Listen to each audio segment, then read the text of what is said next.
اور میں زندگی میں اتنا بڑا ہجوم نہیں دیکھا. کوئی کہتا 15 لاکھ تھے, کوئی کہتا 20 لاکھ تھے, کوئی کہتا 40 لاکھ تھے. مجھے نہیں پتا کتنے لاکھ تھے, لیکن اتنا پتا تھا جدھر نظر اٹھاتے تھے انسانوں کا سمندر نظر آتا تھا. اور بازار ہوں, گلیاں ہوں, مکانوں کی چھتیں ہوں, ایک ہجوم بے قراں تھا اور ایک ہجوم عاشقاں تھا, اور محبتوں کے انوکھے مناظر تھے اور عقیدتوں کا ایک روپ تھا. لیکن میں یہ بات بتانا چاہتا ہوں کہ یہ لاکھوں کی تعداد میں لوگ اگر پارلیمنٹ کی طرف مارچ کرتے یا صدر ہاؤس کی طرف مارچ کرتے تو پھر ایک اینٹ بھی نہ بچتی. میں کہتا ہوں کہ تم لوگ پاکستان بنانے والے ہو اور پاکستان کے امن کی ضمانت بھی ہو.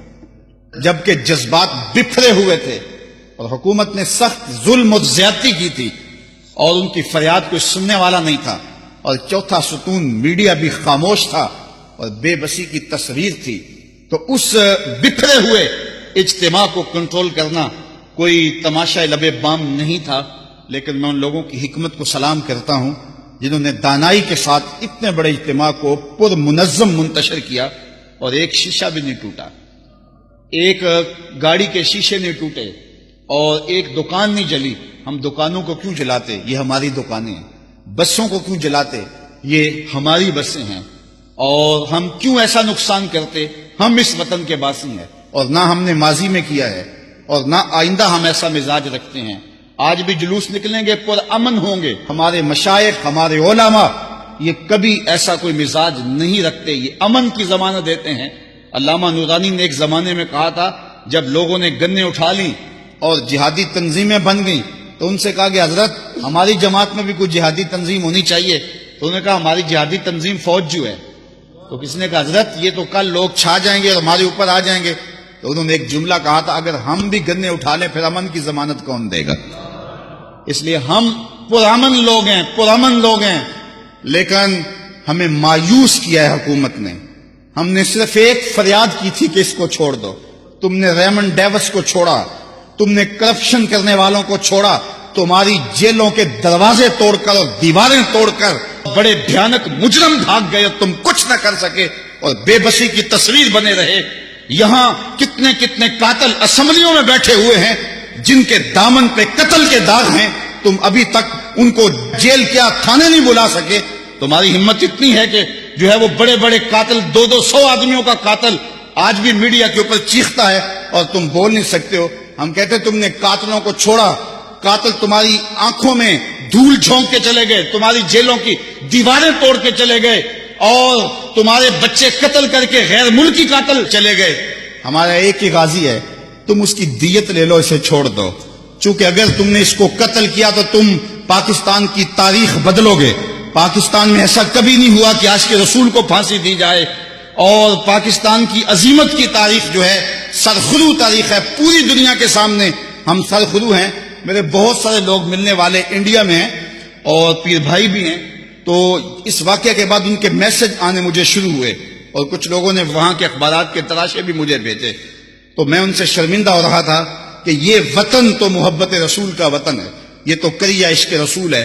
تو کیا اس وطن کے اندر ایسا ہو گیا جس کا کم از کم ہم نے نہیں سوچا تھا؟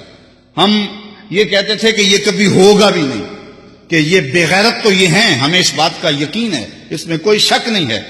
لیکن یہ کبھی ہوگا نہیں کہ غازی کو پھانسی لگائیں.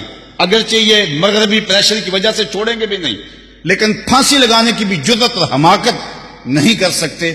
یہ ہمارے گمان میں بھی نہیں تھا, لیکن انہوں نے وہ کر دیا. اب پاکستان کو سیکولر بنانا چاہتے ہیں اور 295 کا قانون ختم کرنا چاہتے ہیں, تو اب یہ سب کچھ ان سے توقع کی جا سکتی ہے. لیکن یہ 295 کا قانون ختم تو تب کریں گے جب رہیں گے. میری بات لکھ لو, میری بات سن لو. یہ حکمران سمجھتے ہیں کہ ہم نے غازی کو پھانسی لگا لیا, تم انتظار کرو عرش کا رب تمہارے ساتھ کرنے والا کیا ہے, تمہارے ساتھ اب سلوک کیا ہوگا. ہم تو مجبور لوگ ہیں, ہم تو کچھ نہیں کر سکے. لیکن جس کے رسول کی توہین کرنے والے کو قتل کرنے کے جرم کے اندر غازی کو شہید کیا گیا ہے, وہ رب بڑا غیرت مند ہے. اور تم انتظار کرو عرش کا رحمان تمہارے ساتھ اب کرتا کیا ہے. تم کہتے ہو علماء کو جیلوں میں ڈال دو جیلوں میں, اب باقی بچا کیا ہے, اب باقی رہ کیا گیا ہے. اب تم انتظار کرو کہ تمہارے ساتھ رب کرتا کیا ہے اور تمہارے ساتھ حال کیا ہوتا ہے. تم رسوائی اور ذلت کے اس مقام پہ پہنچو گے اور عبرت کا نشان بنو گے کہ دنیا دیکھے گی اور تم رسوا ذلیل ہو جاؤ گے. اور غازی کل بھی زندہ تھا، غازی آج بھی زندہ ہے، اور اس کا نام بھی باقی ہے، اس کا پیغام بھی باقی ہے. اور یہ بھی سن لو کہ غازی اگر چلا گیا ہے، جب غازی علم الدین کو شہید کیا گیا نا تو ایک ہندوؤں نے جلسہ کیا، کہا کہ ایک شخص اٹھا تھا، ہم نے اس کو مار دیا ہے، اب ہم جو چاہیں کریں. تو ایک مسلمان جلسے میں بیٹھا تھا، اٹھ کے کھڑا ہو گیا، اس نے کہا کرو جو کرنا ہے، غازی خود گیا ہے، چھرا چھوڑ کے گیا ہے، وہ ہم نے ساتھ دفن نہیں کیا، وہ چھوڑ کے گیا ہوا ہے. تو یہ مت سمجھو کہ ہماری غیرت مر گئی ہے. کتنے غازی پیدا ہو گئے ہیں، کتنے لوگ تیار کر گیا، اس کے جنازے میں کتنے لوگوں کو حرارت ایمان کی دی ہے. تم نے غازی کو مارا نہیں، غازی کو زندہ کیا ہے. اگر تم چھوڑ دیتے تو شاید تحریک کمزور ہو جاتی، لیکن تم نے قتل کر کے اس تحریک کو مضبوط کر دیا ہے. تم نے اس کو پانی دیا ہے، اب یہ تناور درخت بنے گا. تم اپنی خیر مناؤ، 295 سیکھو، تم ہاتھ بھی نہیں لگا سکتے اللہ کے فضل سے.